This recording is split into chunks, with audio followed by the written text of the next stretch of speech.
We are absolutely connected. It's like, there's no question about it to me.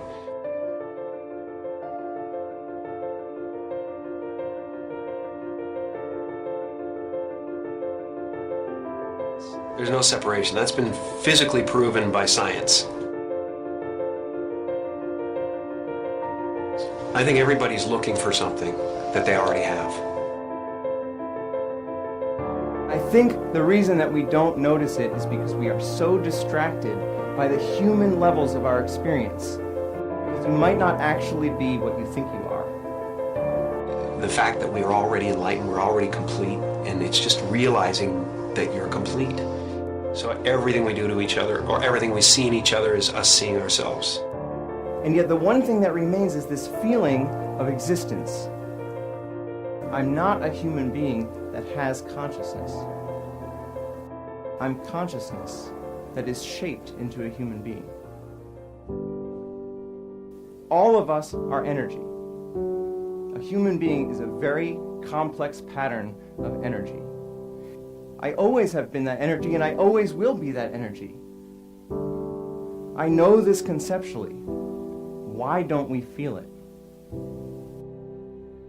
And just like an ocean is water in motion, we can call a certain part of that ocean a wave, but it gives us the illusion that the wave is a separate entity in the ocean. But a wave is not in the ocean, a wave is the ocean. And similarly, we might not be waves. Maybe we're the ocean. Maybe all of us are energy, and we can realize that directly. All suffering is based on the illusory separation that there's an individual in the environment, that there's a person that has to survive, that this specific collection of 1,000 trillion atoms has to hold itself together. But if I realize directly that I am energy, and I realize that the body and the mind are a temporary manifestation of that energy, then I can fully accept the death of the body and mind as something that does not happen to me, because I was always energy and I always will be.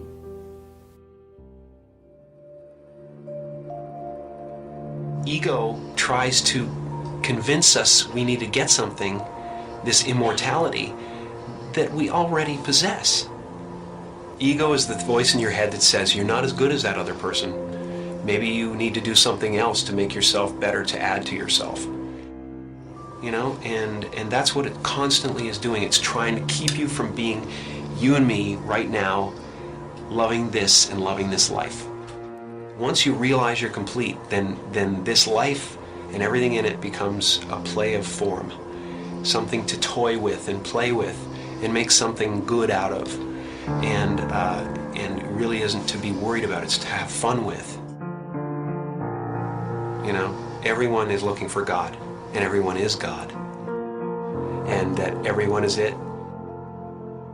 It's just now, what do you want to do? And once you realize that, then there's nothing you need. It's just play. You know, nothing you do is going to add anything to you. Right. And nothing you do is going to take anything away from you. So there really is nothing to do except play. And so the only moment that mattered to us was right now. I think this experience is so important and powerful that every religious tradition at its core has been trying to convince us of its importance. And if it's true, if the true end of all human psychological suffering is actually possible, it is the most important thing science could be studying. Maybe it's possible that within our lifetimes we could actually eradicate human suffering.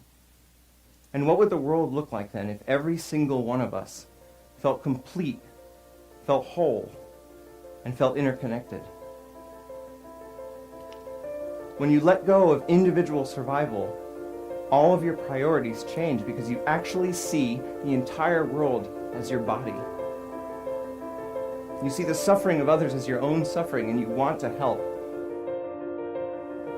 Maybe the one thing that keeps us from actually solving all of the other problems in the world is this persistent, flawed thought that we are separate from the world. And maybe it's time we change our minds.